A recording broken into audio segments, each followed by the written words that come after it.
Chief Advisor Professor Muhammad Yunus urges top executives of multinational companies operating in Bangladesh to team up with government to advocate and promote the country. Constitutional Reform Commission to conduct nationwide survey next week to get everyone's opinion on reform, says Commission head Dr. Ali Riaz. BNP submits proposals for constitutional reforms which include limiting Prime Minister's tenure to not more than 2 consecutive terms, creating positions of Vice President and Deputy Prime Minister, and reintroduction of referendums.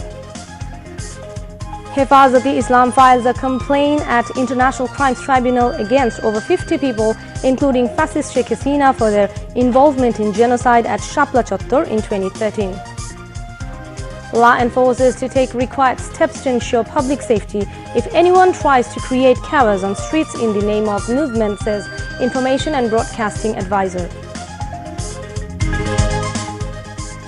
The fascists fled, but its cohorts are still hatching conspiracies, so all should remain vigilant, says Tariq Rahman.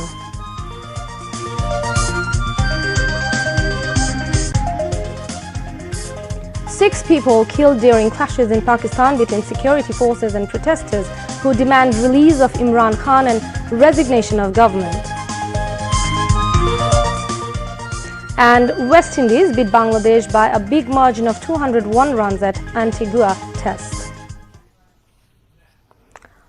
Assalamu alaikum. I'm Tuli Komolika Das, welcoming you all to News at 10. You have just heard the highlights.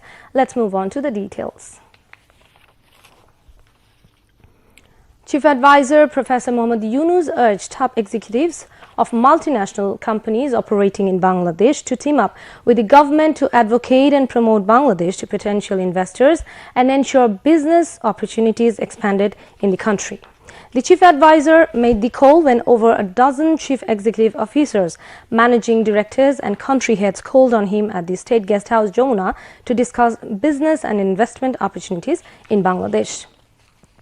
Chief Advisor Special Envoy Lutfi Siddiqui, Executive Chairman of the Bangladesh Investment Development Authority (BIDA) and Bangladesh Economic Zone Authority (BEZA), Chaudhry Ashik Mahmud bin Harun, and National Board of Revenue (NBR) Chairman Abdur Rahman Khan were present in the meeting. The business executives urged the government to ensure predictability in licensing and tax measures, improve ease of doing business, facilitate one-stop service in BIDA, and improve credit ratings to encourage investors to come to Bangladesh. The business executives lauded the government's initiative of labor rights reforms and assured all kinds of support. The Chief Advisor asked the executives to maintain transparency in businesses. Chief Advisor Professor Muhammad Yunus has hailed Bangladesh Shipping Corporation for setting examples for others by continuing to make profit. They are examples for state-owned companies, he added.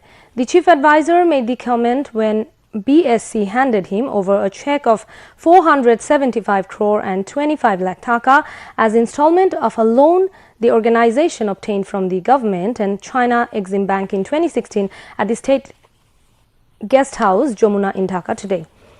Advisor for the Shipping Ministry M. Shakat Hussain handed over the cheque. BSC took the loan to purchase 6 ships, including 3 bulk carrier at a cost of over 1,457 crore taka. BSC is supposed to repay the government 2,425 crore taka as the amount of the loan and interest in several installments over a period of 13 years. Chief Advisor Professor Muhammad Yunus today condemned the murder of a lawyer in the port city of Chattogram. He has ordered an investigation into the killing and appropriate legal course. Chief Advisor has urged people to keep calm and stay away from participating in any untoward activities. He also ordered law enforcement agencies to step up security in the port city, including in all the vulnerable neighborhoods. The interim government is committed to ensuring and upholding communal harmony in Bangladesh at any cost, he added. Earlier this afternoon, Saiful Islam, a lawyer of Chattogram Judge Court and High Court, was killed in a clash with the demonstrators who were demanding release of Chinmoy Krishna Das Brahmachari at Lal Dighi area adjacent to Kotwali police station in Chattogram. Chief Justice Said Rifat Ahmed submitted annual report of the Supreme Court to President Mohammad Shahabuddin at Bongo Bhavan this afternoon. Justice of the Appellate Division Muhammad Ashfaqul Islam was present. During the meeting, the Chief Justice apprised the President of various aspects of the report and overall activities of the Supreme Court. He also informed the President that the Supreme Judicial Council already has been formed. President Mohammad Shahabuddin expressed his satisfaction over the activities of the Supreme Court. He said the Supreme Court is the last hope of the litigants. The President hoped that the judiciary under the leadership of the Chief Justice would be able to ensure justice within a logical time. Senior Secretary of the President's Office Nasimul Goni and Press Secretary Muhammad Joinal Abidin were present. A two-member BNP delegation led by Standing Committee member Salahuddin Ahmed submitted written proposal to Professor Ali Riaz at the Constitution Reform Commission office in the Parliament today. The BNP delegation exchanged views with the Commission head for about half an hour later. Salahuddin Ahmed informed newsmen that amendment proposals were made in 62 places of the Constitution. The proposals includes balance of power between Prime Minister and President, reintroducing referendum system, upper house in Parliament provision so that Prime Minister cannot hold position for more than 2 terms, keeping provision for Deputy Prime Minister and Vice President. Replying to a query of the journalist, Salahuddin Ahmed said that the proposals were made keeping in mind the spirit of July-August uprising and its reality. The proposals were also made so that there would be no autocrat in future. Head of the Constitution Reform Commission, Ali Riaz, said that the Commission will conduct a survey next week across the country to seek opinion of all. The fascist Hasina government had to quit following the student people uprising, and after that people from all strata demanded constitutional reforms. Later, the Commission led by Professor Ali Riaz started reform work so that autocratic system does not come back. Sources with Reform Commission say 47,097 people gave their opinion to Commission on Constitution reform till Monday. Various political parties, civil society representatives, constitution experts and youth also submitted written proposals. Students have proposed several recommendations, including introducing no-vote system, cancellation of declaring winners without voting, and holding local government elections before the national polls to ensure a free, participatory and neutral parliamentary and local elections. They presented the recommendations at a view-exchanging meeting with the Electoral Reform Commission at the East-West University in the capital today. Electoral Reform Commission Chief Badiul Alam Majumdar, Chairman of Local Government Reform Commission Tofail Ahmed, Coordinator of Anti-Discrimination Student Movement Umama Fatima, and students' representatives from various private universities were present in the view-exchanging meeting. Badiul Alam Majumdar urged everyone to come out from the fascist attitude and work in fair democratic practices. The Hifazat-e-Islam has filed allegations with the International Crimes Tribunal on charges of mass killings at its rally at Shapla Chottor in the capital on 5th and 6th May in 2013.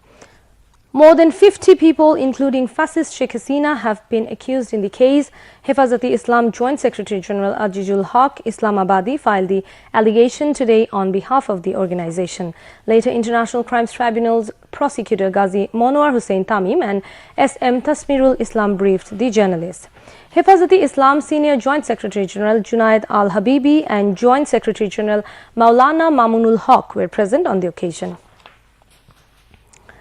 Information and Broadcasting Advisor Nahid Islam warned that the law enforcement agencies will take necessary actions to ensure safety of the people if anyone tries to create anarchy on the streets in the name of movement. He made this warning during a meeting with the leaders of Dhaka Reporters Unity at the Secretariat today.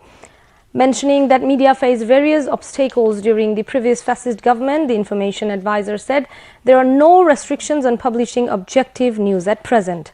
Nahid Islam said the interim government will ensure all kinds of environment to ensure the freedom of the media. Information and Broadcasting Secretary Mahbuba Farzana and higher officials of the ministry were present at the meeting. BNP acting chairman Tariq Rahman has said the country can march ahead if the democratic process is continued. He said this while joining virtually a training workshop titled 31 Points of Repairing State Structure and People's Involvement in Sylhet today. The autocrat had fled the country, but their remnants are still hatching conspiracy, Tariq Rahman said, urging all to remain vigilant. Leaders of the anti-discrimination student movement have alleged that the fallen fascist Awami League and its cohorts are hatching conspiracies in different ways, including communal instigation to destabilize the country. Advisor of the government called upon students and mass people to remain alert against the conspiracies of the fascist groups. They said any demand from anyone will be solved through discussions. Recently, battery-run rickshaw drivers were demonstrating in the capital following an order of the High Court. In the meantime, students of several colleges in the capital clashed among themselves. According to the police, many outsiders got involved in these cases to deteriorate the situation. In addition, a vested quarter tried to gather people at Shahbag in the capital, alluring them of giving Taka 1 lakh as loan. According to the leaders of the anti-discrimination student movement, all these ill efforts are the parts of conspiracies to destabilize the country. Advisors of the government called upon students and mass people not to fall into the traps of the ousted fascists. July Shahid Smriti Foundation has provided financial assistance to the families of 25 students of educational institutions affiliated with the National University who were martyred during the anti-discrimination student movement in July-August. Senior Secretary of Secondary and Higher Education Division Siddiq Zubair was present as the chief guest at the program organized on the occasion at the International Mother Language Institute in the capital today. National University Vice-Chancellor Professor Dr. A.S.M. Amanullah presided over the function, while Chief Executive of July Shahid Smriti Foundation, Mir Mahbubur Rahman Snigdho, and General Secretary Sarjiz Alam, among others, were present. National University Pro Vice-Chancellor Muhammad Lutfur Rahman paid tribute to the families of the martyrs at the beginning of the program. Mir Mahbubur Rahman Snigdho and Sarjiz Alam handed over checks of 5 lakh taka to each family of the martyrs on behalf of the July Shahid Smriti Foundation. Now moving on to the international news.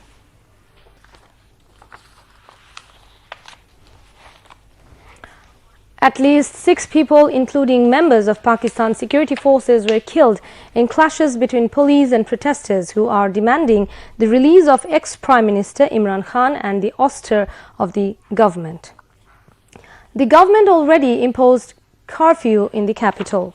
Protesters armed with sticks and slingshots took on police in western Islamabad on Tuesday morning, less than 10 kilometers from the government.